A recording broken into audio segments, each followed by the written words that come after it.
Hi everyone, welcome back again to my channel Subhash's Lifestyle.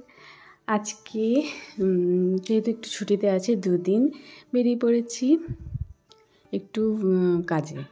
মায়ের একটা x-ray করাবার আছে, অনেক দিন ধরে কোমরে আর সাইড দিকে ব্যথা আর কি, মানে অনেকটাই কষ্ট পাচ্ছে তার জন্য।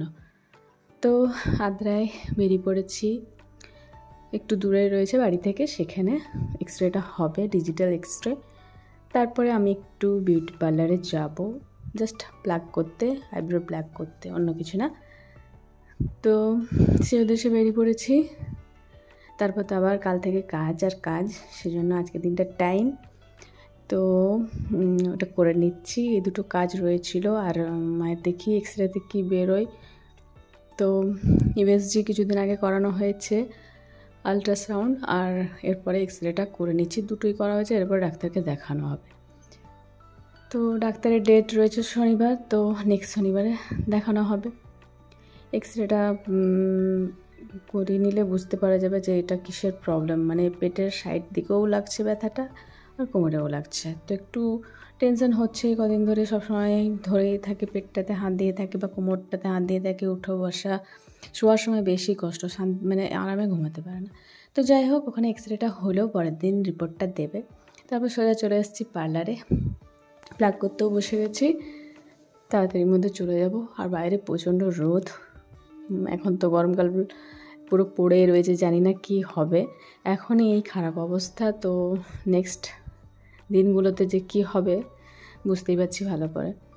তো আমাদের জন্য সত্যি খুব খারাপ সময়, বাইরে বাইরে আমাদের কাজ, কিভাবে কি করব জানি না। তো এই পার্লারে চলে এসে, এই পার্লারে আমি সবসময় প্লাগটা করাই। আর এই যে দিদিটা রয়েছে, ও খুব সুন্দরভাবে করে, খুব ভালো লাগে, আর একটুও লাগে না। আর আমার আইব্রো শেপটা বেশ ঠিকঠাক থাকে, মানে ইনার কাছে আমি করাই। তো সুন্দরভাবে আস্তে আস্তে করে দিচ্ছিলো, আর বেশি ভিড়ও ছিল না। আর প্রতি মাসে একবার করে করালেই হয়, মাসে কখনো 2 মাসও হয়ে যায়, যখন সময় পাই তখনই আমি যাই আর কি। তো অনেকদিন করা হয়নি, তবে ভাবলাম না করে এই সময় আছি, যখন সময় আছে, যখন একটু করে নিই, তো সেই উদ্দেশ্যে চলে এসেছি।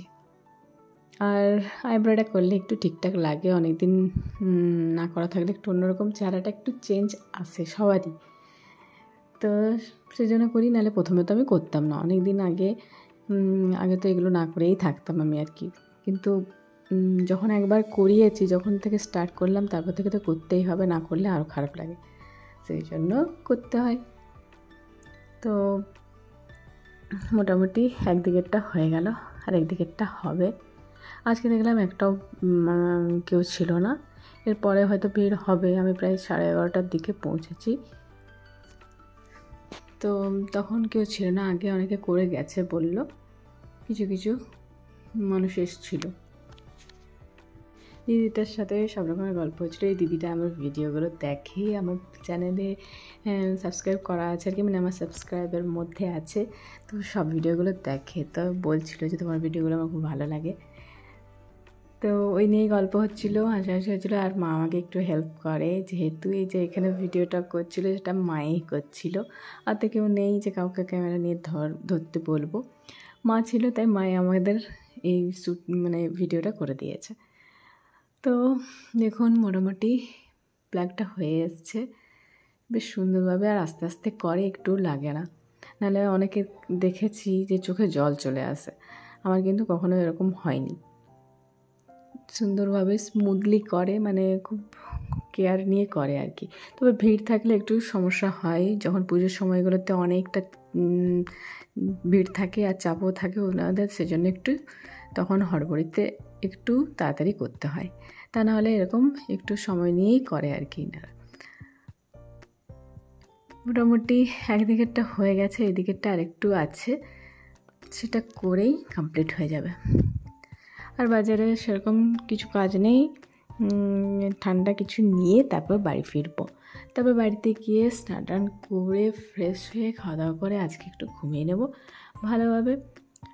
নাহলে দুপুরের ঘুম তো আমার হয় না, যেহেতু কাজে থাকি ওই সময়টা। তো শরীরটাও ভালো নেই, 2 দিন ধরে আমার খুব সমস্যা যাচ্ছে, পেটের সমস্যা আমার মায়ের দুজনেরই। তো সেজন্য খুব ভেবেচিন্তে খেতে হচ্ছে। আর এই সময় জানি না এরকম কেন হচ্ছে, কিছুই বুঝতে পারলাম না। সেরকম কিছুই খাইনি, কিন্তু শরীরটা হঠাৎ করে পেটের সমস্যাটা কেন হলো কিছুই বুঝতে পারছি না। তো সেই জন্য একটু আমাদের এখন হালকা হালকাই খাবার হচ্ছে, বেশি রিচ কিছু খাওয়া গেল না এবারে।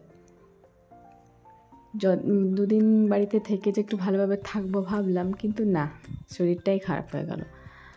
মানে পেটের প্রবলেম হলে সত্যি খুব খারাপ লাগে, একদম উইক করে দিল। তো ওআরএস খেয়ে খেয়ে সারাদিনটা কাটলো। তারপরে এখন একটু ঠিক আছি, কিন্তু মানে অনেকটা দুর্বল লাগছে, যেহেতু দুদিন ধরে একই রকম চলছিল। তো যাই হোক, মোটামুটি হয়ে এলো। আর কিছুদিন পর হেয়ার কাট করাবো ভেবেছি, মানে হালকা জাস্ট মাঝে মাঝে আমি একটু শেভ করিয়ে নিই। আর বছরে একবার করে কাটি, তবে মাঝে মাঝে একটু শেভ করিয়ে নিই। তো এখন করলাম না, কিছুদিন পর করব, সেটা বললাম। আর হেয়ার কাটটা বৌদি করে, মানে যে বৌদির পার্লারটা সে বৌদিই করে। তো বৌদি আজকে ছিল না, বৌদি হয়তো রুমের ভেতরে কাজে ব্যস্ত আছে, সেজন্য আজকে একবার আসতে পারেনি। তো এই দিদিই ছিল, এই দিদির কাছেই আমি ওই প্লাগটা বরাবর করাই, কেন কি ইনার কাছে মানে করাতে আমার হাতটা সেট হয়ে গেছে, মানে আমার ইনার করাটাই পছন্দ লাগে।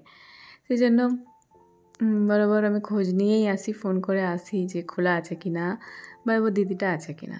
তো যাই হোক, হয়ে গেল। একবার দেখে নিচ্ছি কেমন লাগছে। তো মোটামুটি ঠিকই করেছে, যেমন আমি করি আর কি। এরপর বাড়িতে গিয়ে ফ্রেশ হয়ে স্নান টান করে নিয়েছি। এরপর খেতে বসবো। দুদিন এতটা শরীর খারাপ ছিল, দেখুন চোখ মুখের অবস্থা দেখে বুঝতে পারা যাচ্ছে। ঘরে আসি ভালো থাকার জন্য, কিন্তু শরীর অসুস্থ হয়ে গেলে সত্যি আর সেটা হয়ে ওঠে না, মানে অসুস্থতাতে দিনটা পেরিয়ে যায়। তো যাই হোক, আজকের লাঞ্চের মেনুতে ছিল ভাত, ডাল, আলু মাখা, আর ছিল ধনেপাতার চাটনি, আর সিম্পল ভাবে করেছিল সজনে ডাঁটার সবজি। ব্যাস, এখন তো ডেলি ডাঁটা হচ্ছেই, কিছু করার নেই, এখন এটারই সিজন, খেতেই হবে। সবাই দিচ্ছে, আর বাজার থেকেও কেনা হচ্ছে, তো নানারকমভাবে ডেলি মেনুতে সজনে ডাঁটা থাকছেই। তো এই হচ্ছে আজকে লাঞ্চের মেনু। আর সাথে একটু লেবু নিয়েছি, যেহেতু খেতে ভালো লাগবে। আর শসা তো আমাদের থাকেই স্যালাডের মধ্যে। তো চটপট করে খেয়ে নিচ্ছি। রোদে একটু বেরিয়েছিলাম, তার জন্য অনেকটাই ক্লান্ত লাগছে। এরপর আর শরীরটাও দুর্বল যেহেতু, সেজন্য ভালো লাগছে না। খেটে একটু শুয়ে পড়বো। তাহলে আজকের ব্লগ ভিডিও আর বেশি বড় করছি না, এখানে শেষ করছি। আমার ব্লগ ভিডিও আজকে কেমন লাগলো অবশ্যই কমেন্টসে জানান। ভালো লাগলে লাইক, কমেন্ট, সাবস্ক্রাইব অবশ্যই করবেন। আর ফেসবুক থেকে দেখলে অবশ্যই ফলো করে দেবেন। নেক্সট ভিডিওতে তাহলে আবারও দেখা হচ্ছে। ততক্ষণের জন্য সকলের সাথে থেকো, পাশে থেকো। Take care all, bye and tata.